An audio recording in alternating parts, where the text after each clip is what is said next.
Pacific Premier Bank believes in the business and connecting with communities. One customer at a time.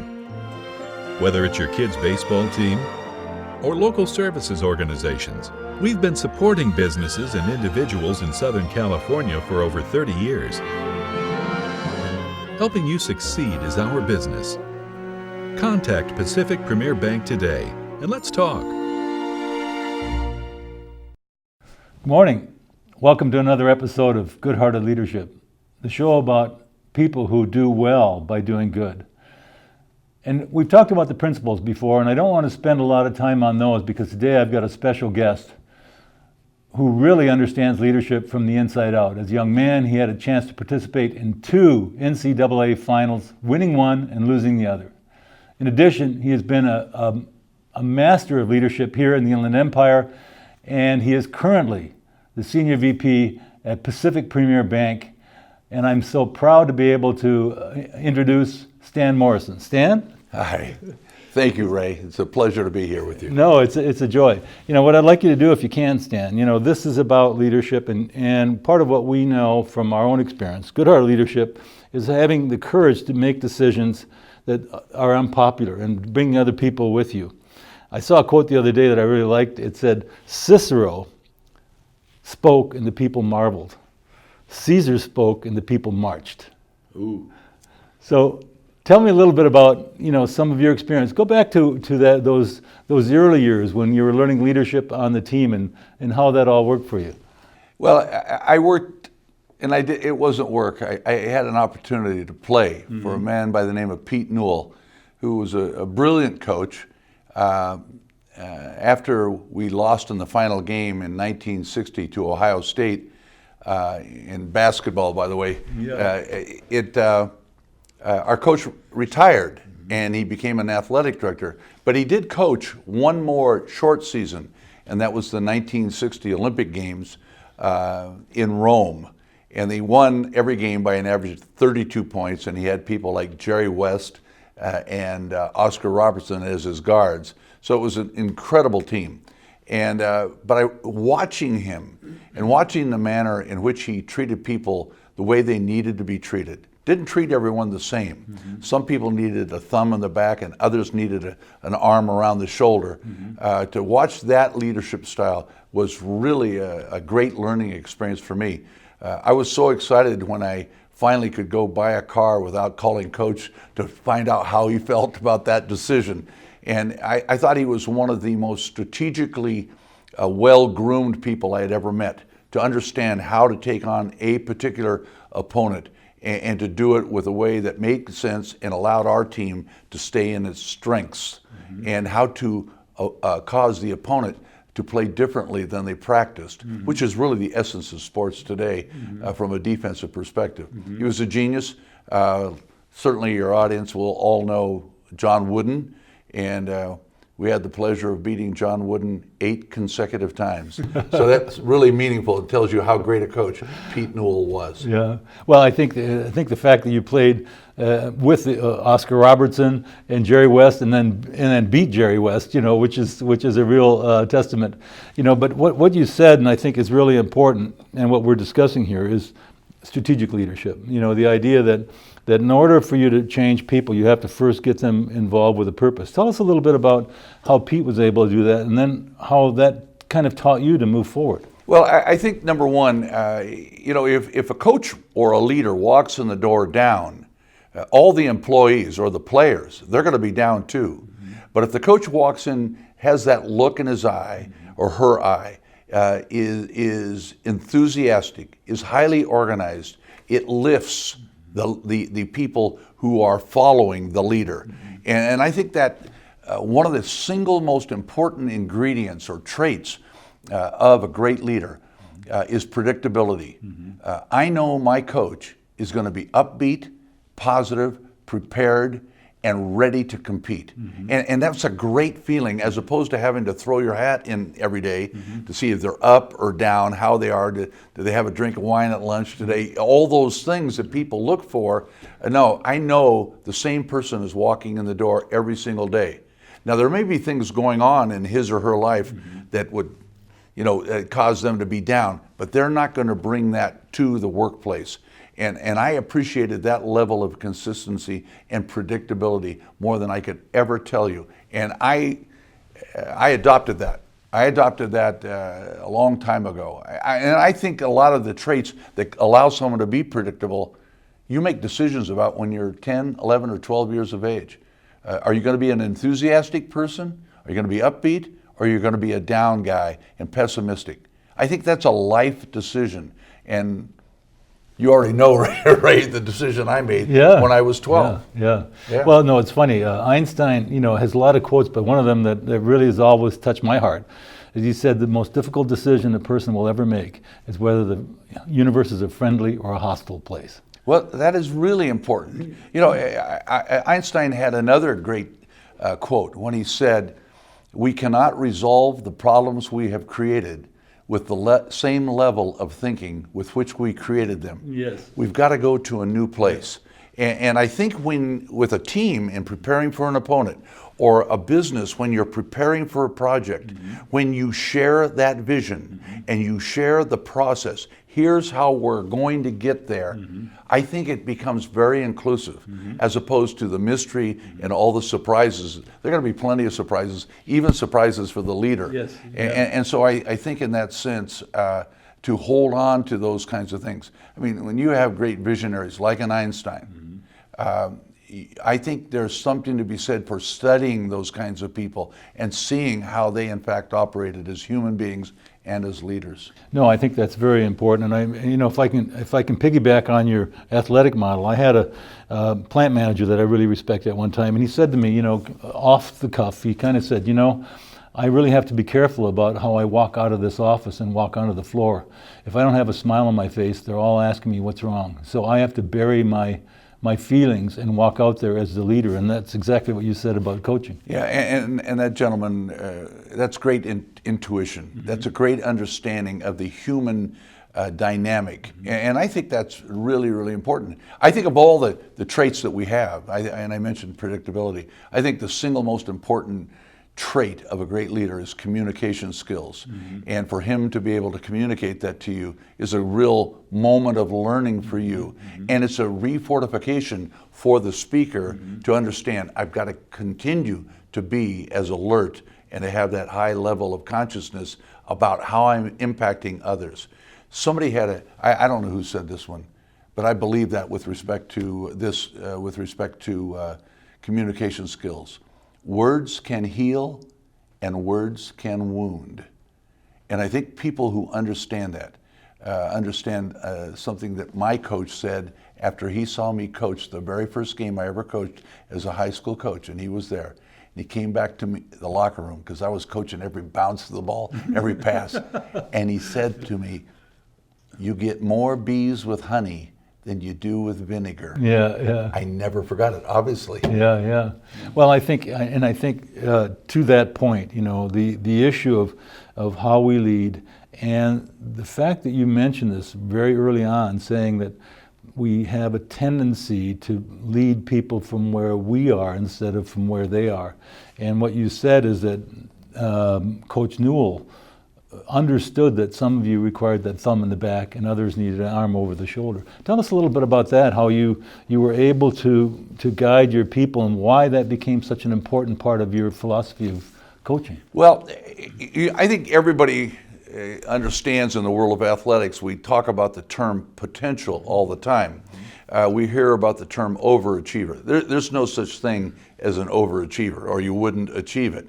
But achieving at your maximum level is really the essence of successful coaching, successful leadership, getting people at their absolute best. And I think going through the process of learning about people and learning what their strengths and weaknesses are is really important. Let me give you an example. A lot of times I hear people talking about thinking outside the box. The whole idea of doing that, and I think it's a very overused term, but the whole idea of doing that is, number one, does everyone understand what the box is? And I go through an exercise where I say to them, everything I'm doing right now is my present.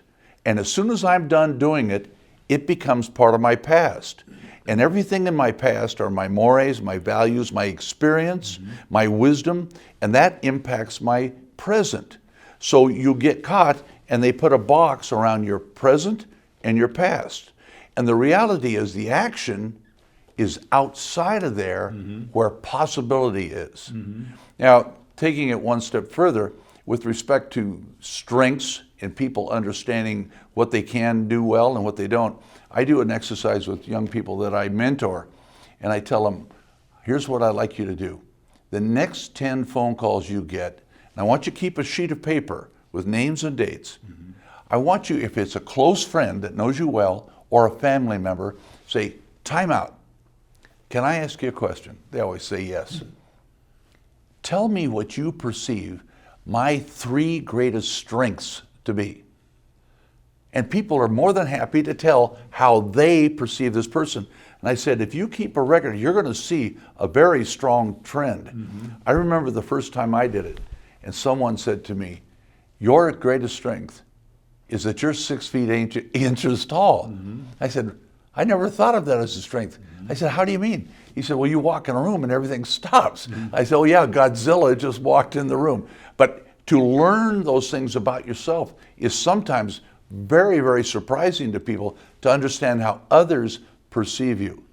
And then I do another exercise with them where I tell them, I want you to write everything where you are A+ in this business, in your leadership, where you're A+. It may be speaking engagements, working with budgets, follow-up and detail. Then list the things where you are B+ to B-. Then list the things when you are average. And then list all those things where you are of absolutely no value to the company. And they get a kick out of doing that. And people know themselves better than anyone else. And the whole idea is to keep people working in their strengths, where they're A+, B, keep them there, and learning how to manage your weaknesses. For a former coach, that was a very difficult concept, because if I wasn't good against zone defenses, I would have spent a ton of time there. Well, what you find out is you just simply get a lot of real strong weaknesses by working. But staying in your strengths maximizes the productivity of the organization.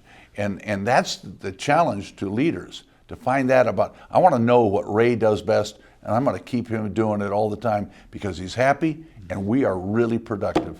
Well, and I think, one of the challenges I see in leadership is that if people don't understand that, they have a tendency to try to shore up their own weaknesses instead of finding people who can. I had the pleasure several years ago of working with Jim Robinson, who was the president of Pratt & Whitney. He had 10,000 employees. And he said to me, he said, Ray, I had lots of people who were smarter than I was and a lot more capable, but they always worked for me because I understood that and I was able to help them solve the problem, get us to where we wanted to go. And that's consistent with what I just heard you say. And the other thing that I liked about what you said that's consistent with that, knowing your strength of being tall, as I have, is that can be a double-edged sword. And I think it was neat for you to say that you've learned that when you meet with people, sometimes you lower your chair to be eyeball to eyeball. Tell us a little bit about that and why that's important in leadership. Well, I think people need to understand, we have all kinds of things in leadership we use. We have a desk that we hide behind. And many times, really strong leadership is to get out and go sit at a table over here. So you don't have this obstacle. A tie can be an obstacle for someone that walks in the room. You're dressed without a tie, and that is a very comforting thing to a lot of people, because historically ties and suits have become symbols of positions of leadership. It's part of my uniform. If I was coaching, I'd be here in sneakers and a sweatsuit, but this is my uniform at Pacific Premier. And so the fact remains that I was told by someone I can loom because I'm so tall and I'm around people and they're looking up, that's kind of a negative kind of a situation or uncomfortable one until they get to know you. But so what I do at my desk is I put the chair way down, and if I'm on one side of the desk from someone, now we're eyeball to eyeball, and that goes away. Now certainly when I escort them out of the office or wherever we are, I'm never going to hide from them. I'm very proud to be tall. Yes. I have good posture. I believe in that, and there's nothing to be ashamed of any more than there should be anything to be ashamed of by being small. You know, we are victims of or the result of circumstances, and here we are, and let's do something with it. Well, I think it goes back to the point you made, is that, sometimes we're blessed with strengths that we had no say over, and we're blessed with weaknesses that we had no say over. The question isn't whether we have them, the question is how are we using them, and how are we giving them away to help other people. And that's one of the things, that I want to talk about.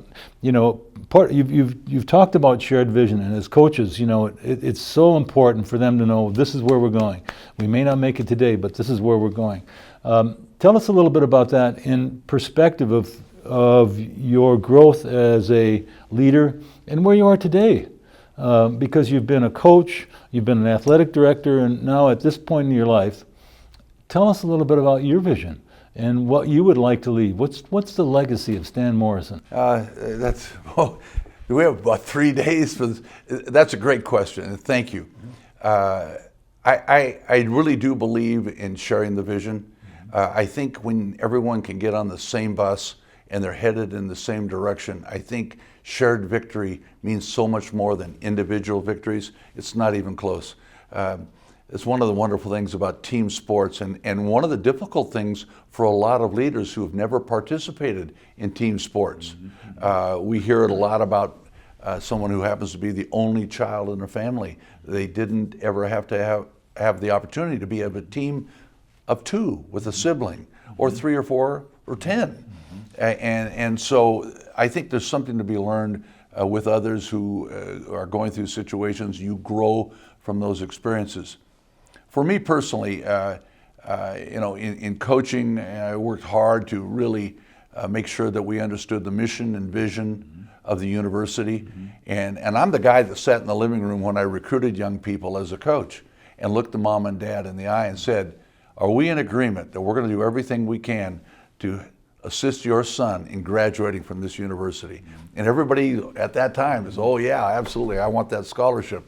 But when it comes time to be strong and to have the courage not to play that young man in the game because he's been cutting class, who has that kind of courage? Right. Now, I was never afraid to do it. I did it, and at the detriment of the team. And that kid, our team paid a price. And maybe I needed to find another way, another punishment, if you will, so they'll understand how important this is. And I used to tell families and kids, your legs will wear out, but your education never will. And that's true for me today. My education will never wear out, and I want to learn every single day, just as I am here. Well, as we take that into athletic administration, the same thing held true. I had coaches who needed to be supported. They had a set of rules, and here it came, and usually when you enforce that rule, it's going to be in the paper. Now, so often we read, well, Joe was suspended from the team for breaking a team rule. And what does that mean? Which rule did he break? Well, they never tell you. And so we all speculate, was he not going to class? Was he out drinking? Was he doing drugs? Did he get picked up? Was there a situation on campus? And we read enough of that in the paper that they just get to this thing, breaking a team rule. Well, let's translate that to working at Pacific Premier Bank. I am so fortunate. I've kind of created a position that really hasn't been out there that much in the banking industry locally. And I'm reaching out to all kinds of nonprofit organizations and various leadership groups here in the Inland Empire. And I've had the pleasure of doing that from the platform provided to me by the bank. I will bring in a lot of our boards, and we will have meetings in the corporate boardroom, this beautiful view. They learn how easy it is to park in our parking building, and you get the parking pass, and we sort of, and the women see how safe it is.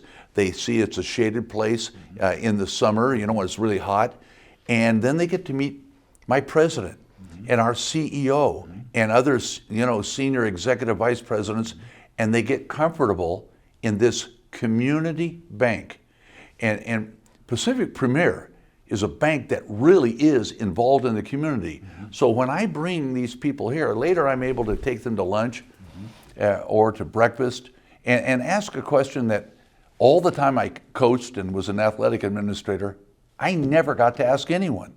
And that is, how are your banking circumstances going? Right. I've never had reason to ask someone, are you happy with them, how things are going?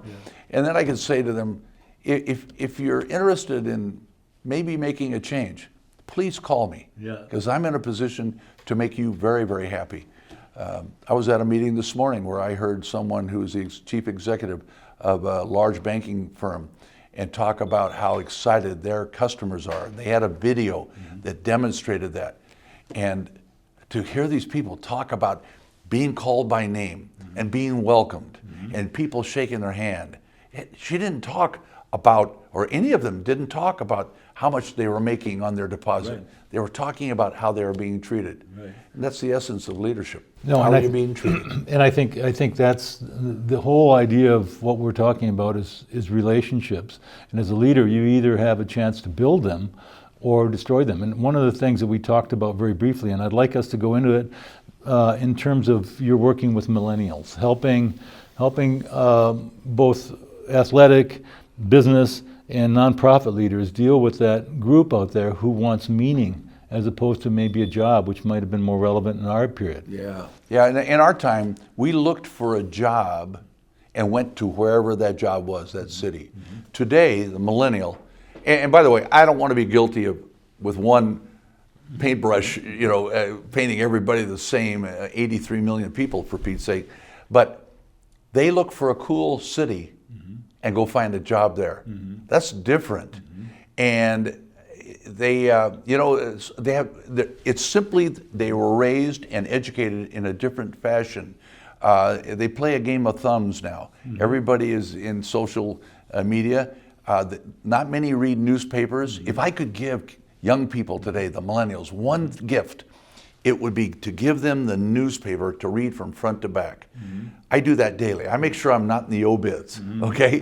And to read about the car chase here and the choir at this university and this scientific discovery and this situation downtown with city council, to learn about more, to grow and learn more about this place where they live, called a city or a county or a state or a country.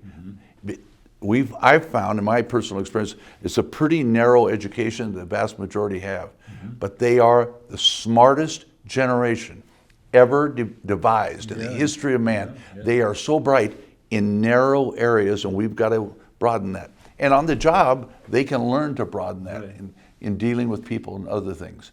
I had an occasion to speak with a large group out in the desert, and about 150 people.